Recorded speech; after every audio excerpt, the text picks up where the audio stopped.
কংস কি মহারাজ কংসের জয় হোক।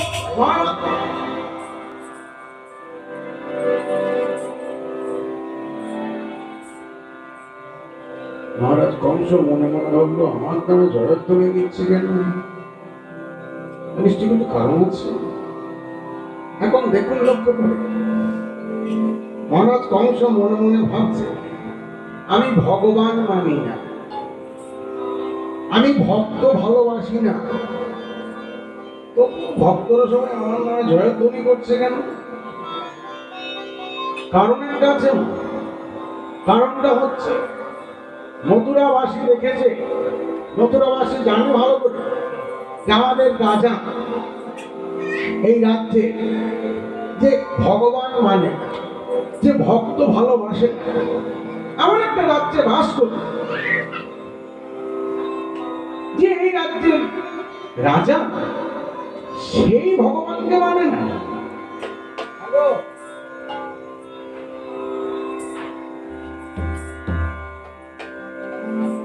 আমরা ভালো রাজ্যে বাস করছি তো যে ভগবানকে মানি।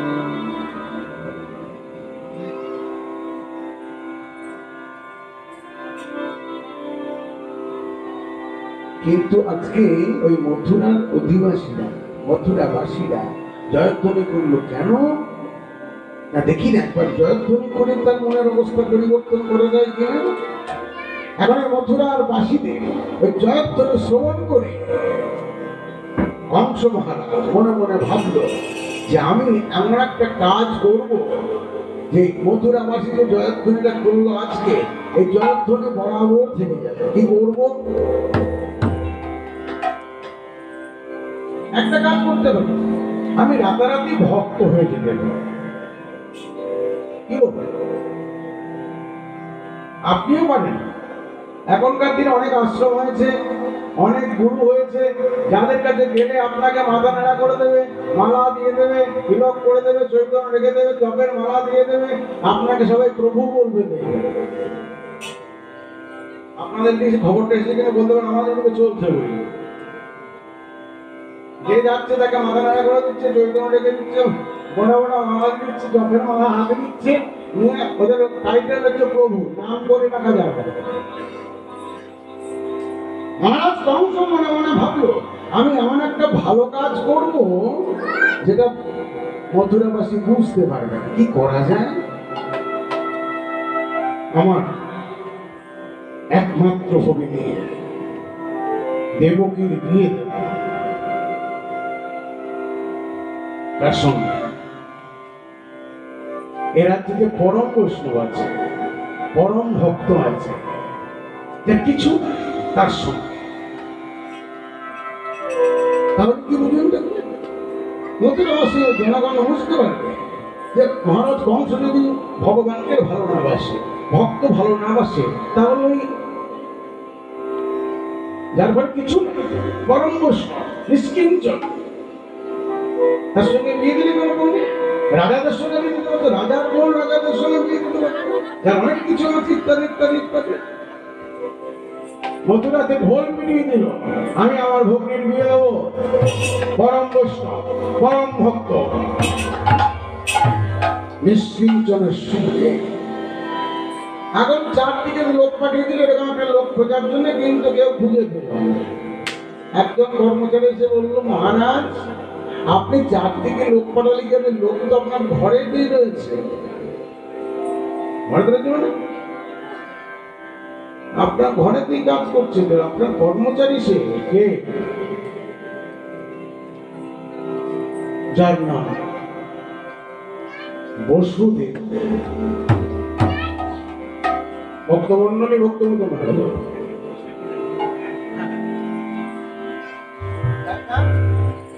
বসুদেব পরম বৈষ্ণব, কিন্তু ঘরে কিছু খুব গরিব মানুষ, কোনো দিন চলে, কিন্তু পরম ভক্ত, ভগবানকে ছাড়া কিছু জানে না, ভগবান ছাড়া কিছু জানে না, ভক্ত ছাড়া কিছু ভালোবাসে না, নাম ছাড়া কিছু নেয় না, এইরকম একটা নিষ্কিঞ্চন পরম বৈষ্ণব, পরম ভক্ত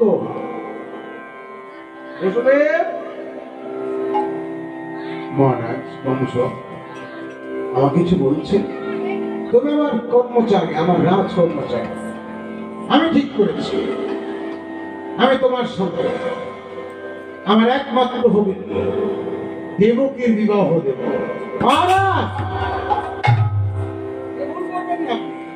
বলছি এ ভুলটা আপনি, আমার কিচ্ছু নেই, আমার একটা ঘর বাড়ি নেই, আমার খাবারের ব্যবস্থা নেই, আমি নিশ্চিন্ত, আমি বৈষ্ণব। আপনি কোন রাজার সঙ্গে আপনার বোনের বিয়ে?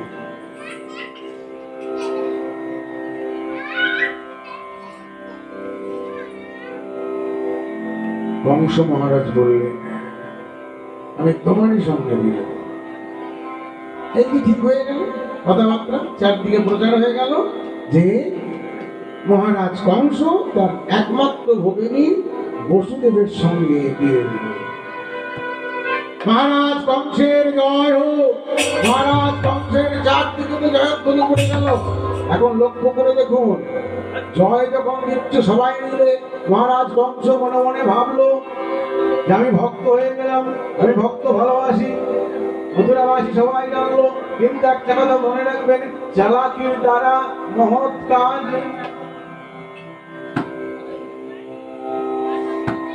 চালাকির দ্বারা মহৎ কাজ হবে না। ভক্তমন্ডলী লক্ষ্য করুন, বিশাল সমারোহ করে দেবকীর বিবাহ হলো বসুদেবের সঙ্গে। বসুদেব বারবার বলল, মহারাজ আমি এখনো বলছি আপনাকে, আপনি আমার সঙ্গে দেবকীর বিয়ে দিয়ে, আমার কিচ্ছু নাই, আমি দরিদ্র, আমি নিষ্কিঞ্চন, আমি ভগবান ছাড়া কিছু ভালোবাসি না, আমি ভক্ত ছাড়া কিছু ভালোবাসি না, আমার নাম ছাড়া কিছু গ্রহণ না। আমি যেমন ঠিক করেছি তোমার সঙ্গে আমার ভগ্নীর বিবাহ হবে বলে বিরাট ব্যাপার করে আজকে লক্ষ্য করে দেখুন। আগে আপনাদের সে পঞ্চগ্রামে নেমন্তন্ন ছিল না? ছিল আরে বিরাট ব্যাপার, রাজাদের বাপের বাড়িতে বিরাট ব্যাপার। কালকে আপনাদের এখানে মহোৎসব হবে নাকি? হবে? মোটামুটি কত লোক হতে পারে? 2,500 হবে নাকি? 2,500 হবে?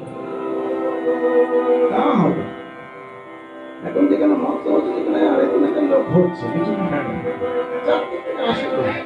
আর সত্যি কথা বলতে কিছু মনে নেবেন না, মানে মহোৎসবের প্রসাদটার মূল্যই হবে। আরে দিতে ভাবেন না, দিতে ভাবেন। এখন লক্ষ্য করুন, চারদিক থেকে লোক আসছে, রাজার ঘরে বিয়ে হয়ে গেল, আনন্দ আত্মহারা সবাই। মহারাজ কংস বলে উঠল, 7টা ঘোড়া দিয়ে একটা রথ তৈরি করো। মহারাজ,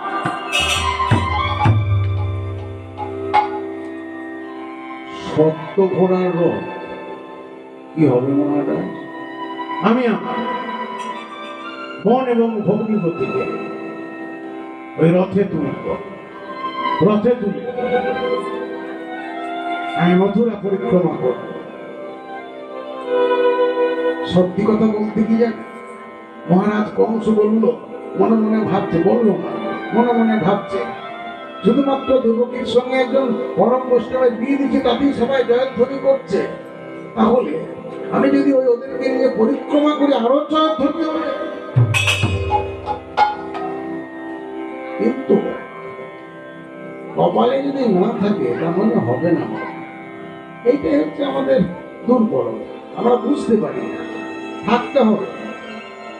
আর অনেকে বলে দেখবেন, যাচ্ছ কোথায় গোপাল? সঙ্গে যাচ্ছে কোন উপায় নেই। সপ্ত ঘোড়ার রথ, এই যে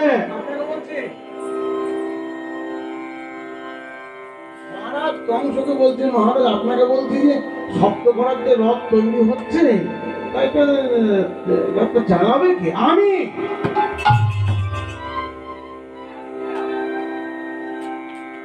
রথের সারথি হবে না? হ্যাঁ, আমিও রথের সারথি হব।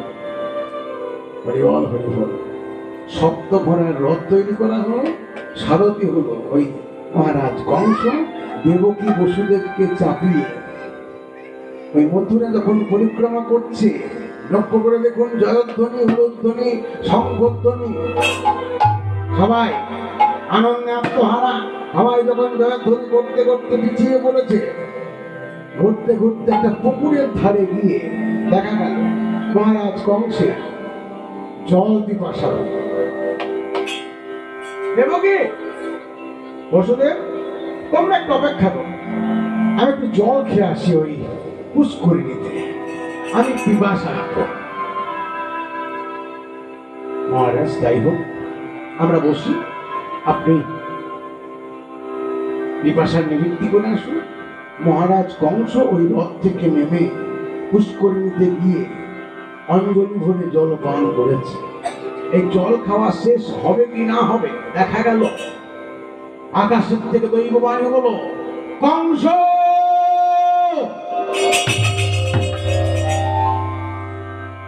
কংস কে কে এই মথুরা মহারাজ কংস না বলে আমার নাম ধরে সম্বোধন করলি কে তুই? আমি নিয়তি। মহারাজ, আমি নিয়তি। নিয়তি? হ্যাঁ মহারাজ, আমি থাকতে পারলাম না, এত আনন্দ দেখলাম, এত ছলনা দেখলাম, থাকতে পারলাম না। আমি একটা সংবাদ দিতে। সংবাদ? কি সংবাদ? নিয়তি, তুই আমাকে সংবাদ দিবি?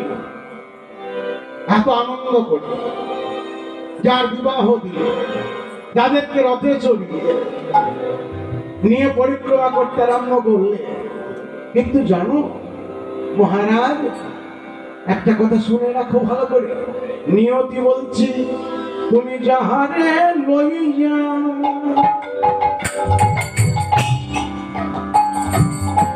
আনন্দ মাতিয়া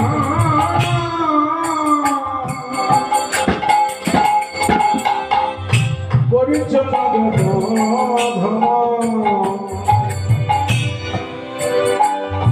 তুমি যাহারে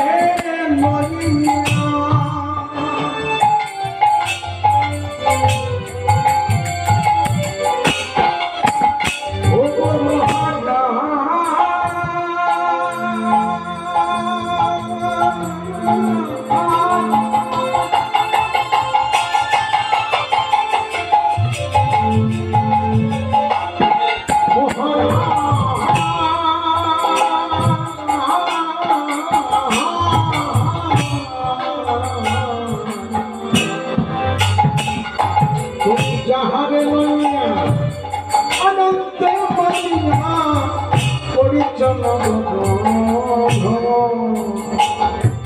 তোমার আনন্দের হাত ভেঙে যাবে, তোমার আনন্দের হাত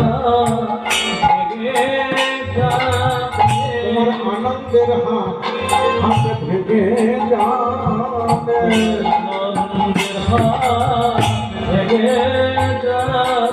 আনন্দে পরিণত হবে, আনন্দের হাত ভেঙে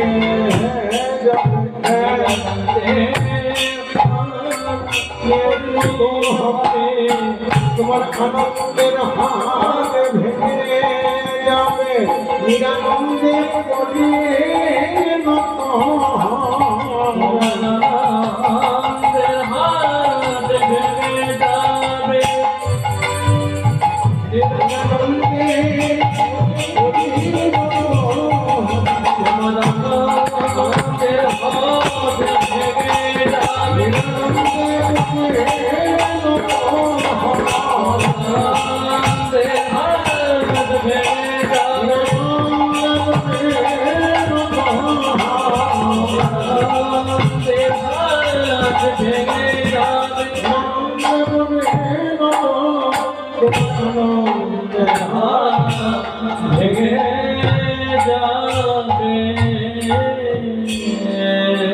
কি বলতে চাচ্ছি? কংস রেগে যেও না, আমি তোমাকে তোমার ভালোর জন্যই বলতে এসেছি। কি ভালো বলতে এসেছি? তোমাকে মারতে পারে এমন কেউ জগতে ছিল না, তোমাকে কেউ মারতে পারত না। তুমি তোমার মৃত্যুকে ডেকে নিয়ে এলে। মানে শুনে রাখো বংশ, যাকে নিয়ে তুমি এত আনন্দ করি এই নগর পরিক্রমা করছো, ভালো করে শুনে রাখো, ওই দেবকী অষ্টম গর্ভের অষ্টম সন্তান, অষ্টম গর্ভের অষ্টম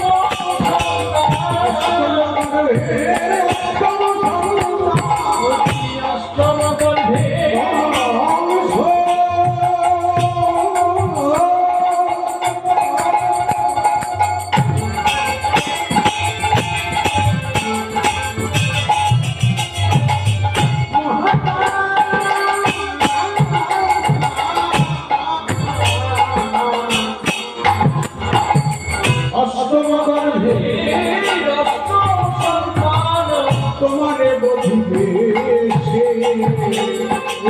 তোমার আনন্দের হাত থেকে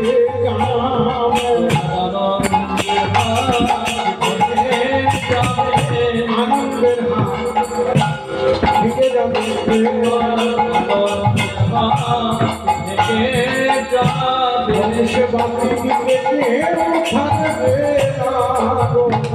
আনন্দের আগে থেকে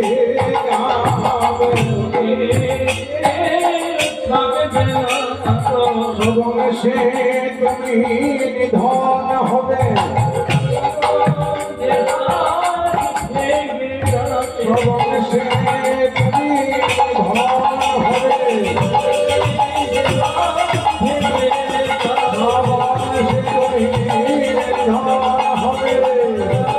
তুমি নিধন হবে,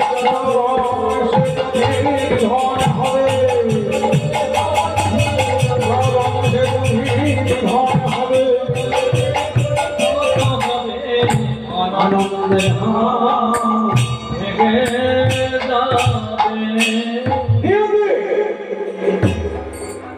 মহারাজ বললাম না রাগ দেখিয়ে লাভ নেই। আমি তো বলছি তোমার মৃত্যু হতো না, তোমাকে কেউ মারতে পারতো না, কিন্তু তুমি মৃত্যুকে ডেকে নিয়ে তোমার ওই একমাত্র হবে পশুদেবের সঙ্গে দিয়ে তুমি ভুল করলে। ওর অষ্টম গর্ভের অষ্টম সন্তান তোমাকে বধ করবে।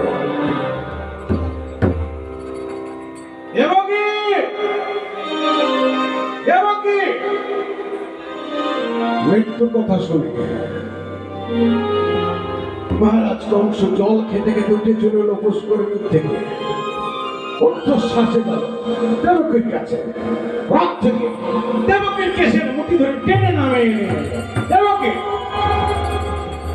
কি হলো, কি হয়েছে, কি হয়েছে? তলোয়ার বের করে মেরে ফেলবো তোকে।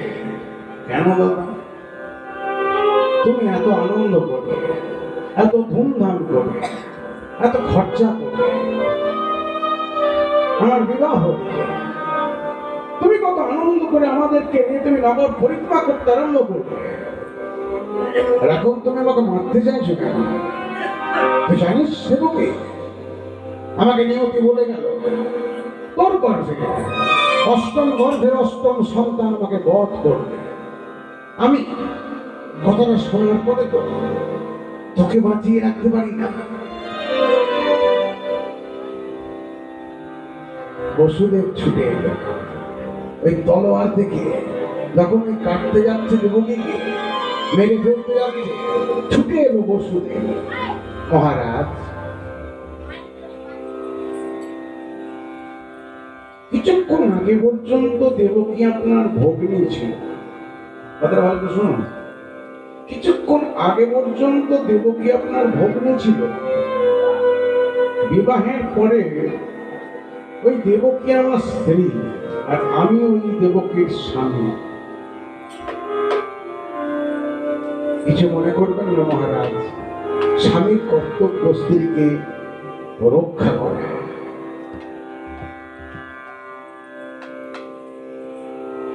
আমি দেবকীকে মারতে দেব না।